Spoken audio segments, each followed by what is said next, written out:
La filière cacao joue un rôle important dans l'économie ivoirienne, mais aujourd'hui, elle fait face à des défis majeurs, dont la fraude à l'exportation. En février 2025, 6 conteneurs de cacao ont été saisis par les douanes ivoiriennes, mettant en lumière ces pratiques illicites et leurs conséquences. Pour en parler dans ce nouveau numéro de C'est-à-dire, nous recevons M. Soro Penatirgué. Il est président du conseil d'administration de l'ANACASI, entendez l'Association nationale des agriculteurs et coopératives de Côte d'Ivoire. Il nous apportera son éclairage sur la situation, les défis des producteurs, mais également les mesures nécessaires pour protéger ce secteur. C'est un réel plaisir de vous avoir sur le plateau, M. Penatirgué. Merci beaucoup, bonjour. Alors, on parle aujourd'hui de fraude dans l'industrie du cacao. C'est quelque chose qui n'est pas sans impact. De quoi s'agit-il en termes d'impact sur cette filière? Ben, je tenais vraiment à vous dire merci. Merci à votre chaîne de télévision qui nous permet de pouvoir encore porter la voix et adresser toujours nos messages de sensibilisation à l'endroit des sociétés coopératives et l'ensemble des opérateurs de la filière café-cacao. C'est nous. Comme vous le savez, il n'est plus à démontrer, à le dire, que la filière café-cacao, c'est une des filières les plus essentielles dans l'économie ivoirienne. Et voir qu'aujourd'hui, depuis 2 ans, nous sommes confrontés à un réel problème de fuite de nos produits sur les pays limitrophes. Nous pensons qu'aujourd'hui, il faut tirer la sonnette, l'alarme, et c'est ce que nous essayons de faire. Qu'est-ce qui ne va pas? Et vous savez, ces 2 dernières campagnes, la filière café-cacao a connu un saut en matière comment on appelle, de pénurie sur le marché international. Le cacao est devenu de plus en plus rare et donc les prix au niveau mondial ont flambé, ce qui a déséquilibré l'offre et la demande. Bien entendu, quand vous êtes dans une telle situation, vous avez un assaut sur le produit. Et quand en plus de cela, vous avez des personnes malveillantes ou des personnes d'une certaine bienséance qui se livrent à des pratiques de trafic sur ces produits, nous sommes aujourd'hui face à une crise économique au niveau de la filière café-cacao, qu'on peut même qualifier de crime économique. D'accord. Est-ce que ce n'est pas légitime de comprendre cela? Est-ce que ce n'est pas légitime de savoir que ces personnes-là vont vendre ce cacao-là dans les pays voisins pour espérer avoir mieux que le prix marchand au niveau local?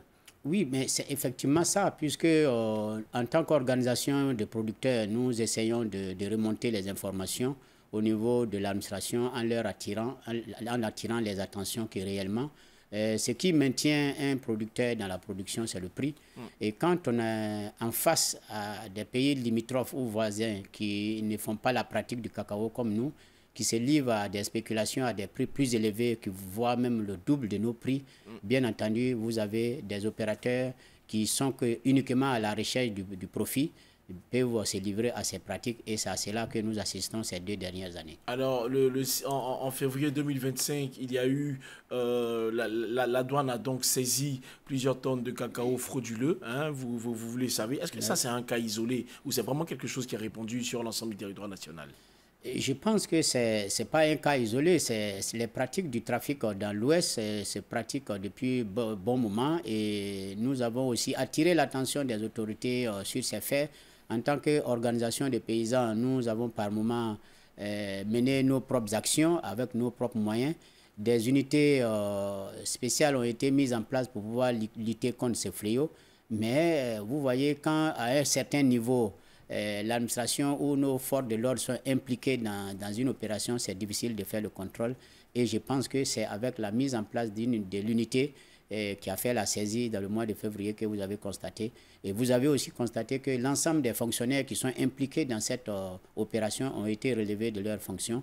Et une ordonnance a été mise en place et aujourd'hui, l'État vraiment est en train de prendre ses responsabilités sur cette question qui aujourd'hui est une menace pour la filière café-cacao. Alors, M. Penatirgué, le monde entier nous regarde, les Ivoiriens nous regardent, les producteurs de cacao nous regardent. Qu'est-ce qu'il faut leur dire en ce qui concerne le fait d'éviter de vendre notre cacao à l'extérieur du pays? Pourquoi il ne faut pas vendre ces cacaos-là à l'extérieur du pays? Vous savez, je suis président de l'Association nationale des coopératives.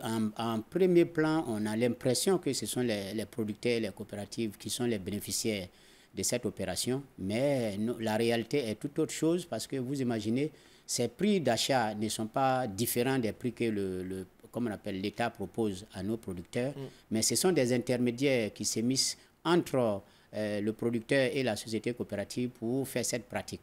Donc je continue et nous continuons de sensibiliser nos sociétés coopératives, nos producteurs, de se mettre en dehors de cette activité parce que vous imaginez aussi quand quelqu'un vient payer votre fève de cacao, vous ne savez pas où il va les envoyer.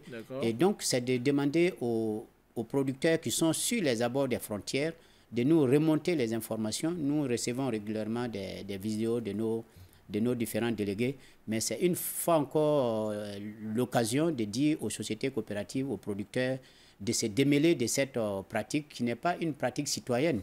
Puisque quand vous imaginez, l'État subventionne en grande partie les activités du cacao, vous avez des routes qui sont reprofilées, vous avez des écoles qui sont construites, vous avez des produits phytosanitaires qui sont distribués. Et quand tous ces investissements sont faits sur la filière, que la production s'échappe pour aller de l'autre côté, bien entendu, non seulement ça ne profite pas à l'État, ça ne profite pas aux producteurs parce que demain, si nous n'avons pas de moyens, on ne peut pas continuer de faire des investissements en milieu rural. Alors ça ne profite pas à l'État ni aux producteurs. Le mal, il est malheureusement fait. Il faut agir. C'est quoi les solutions que l'Anacassi ou encore l'ensemble des producteurs de Côte d'Ivoire pourraient proposer au gouvernement pour endiguer ce fléau? Là, déjà, le gouvernement a pris des mesures très vigoureuses à la matière en mettant en place une unité spécialisée pour la lutte contre le trafic le trafic du cacao. Il y a aussi le fait que le pôle financier au niveau du tribunal d'Abidjan a été renforcé en termes de capacité parce que ce qu'on constatait, et le conseil du café cacao est doté maintenant de moyens beaucoup plus important en termes de plaintes, puisque au passé, il fallait porter plainte au niveau des tribunaux qui sont dans les villes de l'Ouest. Et en général, les procès ne partaient pas à bout. Et c'était des dossiers qui étaient classés souvent en sans suite. Maintenant, avec la décision du ministre de la Justice, je pense que le Conseil du café cacao a plein pouvoir. Il y a l'ordonnance qui punit sévèrement tous contrevenants à cette pratique. Mais aussi, nous, en tant que président d'organisation, nous continuons la sensibilisation. Nous avons nos délégués qui sont dans toutes les ceintures et qui nous remontent des informations. Et ces informations, nous les relayons auprès des structures spécialisées, telles que le Conseil du café cacao et aussi les unités qui sont dans les zones, espérant que ça va porter parce que nous pensons qu'à un moment donné, il faut rapprocher la sensibilisation auprès des producteurs. Et ce n'est pas à l'État qui peut faire cette sensibilisation, c'est nous, les organisations, qui pouvons parler à nos producteurs, aux coopératives, en leur disant, plutôt regardons dans le sens d'une citoyenneté de la question, et puis arrêtons, sinon dénonçons les pratiques ou les personnes que nous trouvons en train de se mêler au trafic. Et tout ça, l'enjeu, on le sait, c'est la sauvegarde de l'économie ivoirienne. Alors, on va supposer que je suis un producteur, hein, je travaille donc dans l'ouest du pays, je suis témoin de la fuite du cacao vers un pays voisin. Est-ce qu'il y a une action concrète que je dois poser? Vous saisissez, si vous êtes un producteur, un président de coopérative ou bien même un producteur, vous savez que cette production, c'est grâce à la vente de cette production que l'État construit les écoles, c'est grâce à cette production que l'État fait le reprofilage, les pommes villageoises, c'est grâce à cette production que vos enfants vont à l'école, vous saisissez le contrevenant, vous informez le poste de police ou de gendarmerie le plus proche, ou vous nous envoyez des images en direct comme nous le faisons déjà et nous relayons ces informations et rapidement, les autorités prendront leurs responsabilités pour arrêter la personne en question. Monsieur Penatirgué, comment est-ce que vous voyez l'évolution de la filière cacao en Côte d'Ivoire? Il faut saluer les braves paysans et les sociétés coopératives qui continuent de nous maintenir à ces postes de premier producteur mondial du cacao. Et vous savez que le cacao va rester une des grandes matières premières au monde dont la demande va toujours augmenter. Donc, c'est de faire en sorte que nous maintenons notre position. Vous savez, le Ghana a été le premier pays producteur. Et depuis que la Côte d'Ivoire a pris les rênes de la production mondiale, nous n'en demeurons pas et nous croyons que nous devrons maintenir notre position, mais tout en demandant aux autorités d'assurer une meilleure rémunération aux producteurs pour les maintenir dans la production parce que le cacao c'est plus de 1 million de producteurs, c'est plus de 5 millions de familles qui vivent du cacao. Et l'État aussi vit du cacao. Donc nous tous, nous avons intérêt à sauver le cacao, à sauver la cacaoculture. Alors, au nom des actions menées pour lutter contre la fraude du cacao dans notre pays, il y a également la multiplication de plusieurs contrôles qui se font donc au niveau des frontières. C'est quoi l'impact de ces actions, mais sur les exportateurs et les producteurs de cacao finalement? L'impact sur les exportations, c'est qu'en face, quand vous voyez le système de commercialisation de la Côte d'Ivoire, nous sommes dans un système de vente par anticipation. Ça veut dire, avant qu'on rentre dans la campagne, nous vendons déjà cette production. Et vous imaginez que des personnes comme des exportateurs prennent des positions sur certaines quantités. Et quand à la réalité, ils ne trouvent pas ces quantités pour pouvoir exporter, ils font un défaut de marché. Et donc, à partir de ce moment, ça déséquilibre l'offre, les échanges commerciaux, et au niveau des producteurs, c'est un manque à gagner parce que tout ce qui fuit des frontières et qui ne revient plus dans le pays, l'État ne perçoit pas les taxes là-dessus, le droit unique de sortie, et par conséquent, l'État ne peut pas investir au profit des agriculteurs et des producteurs. Ça, si vous arrivez au niveau du Conseil du café cacao, vous verrez qu'il y a tout un investissement qui est fait dans les zones de production, et même au-delà des zones de production du cacao, mais bien entendu, c'est avec les taxes qui sont prélevées sur la commercialisation. Mais quand ces circuits parallèles échappent au circuit officiel de commercialisation, effectivement, nous perdons une partie du fisc, et c'est ce qui est regrettable. Et c'est là le sens de notre sensibilisation. Alors, dans un reportage réalisé par l'un des correspondants de cette info à l'ouest du pays, on constate que le SYNAPSI, qui est aussi un syndicat dans le secteur agricole, dénonce le prix borchant du cacao en Côte d'Ivoire qui est élevé à 1800 francs CFA. Qu'est-ce que vous en dites, vous qui êtes un acteur prépondérant de la filière? En tant que représentant du monde paysan et des sociétés coopératives, je ne dirais pas le contraire que mon confrère connaît Moussa. Je veux dire, nous, notre rôle, c'est de revendiquer toujours des meilleures conditions de vie pour nos producteurs. Mais il faut aussi comprendre la réalité de notre filière. La Côte d'Ivoire est le premier pays producteur. Par contre, quand on veut regarder les voisins qui ont 200 000, 150 000 tonnes de production, les politiques au niveau des filières ne sont pas pareilles. Donc nous continuons de revendiquer de meilleures conditions de travail et de vie pour nos producteurs, tout en demandant à l'État, à un moment donné, de compenser une partie de ces baisses de prix par des investissements qui peuvent beaucoup plus porter au profit des agriculteurs. D'accord, on peut revendiquer, mais on n'est pas obligé d'aller vendre nos fèves absolument, ailleurs. Absolument, parce que quand on revendique en même temps qu'on trouve soi-même la solution, je pense que ce n'est pas la meilleure méthode.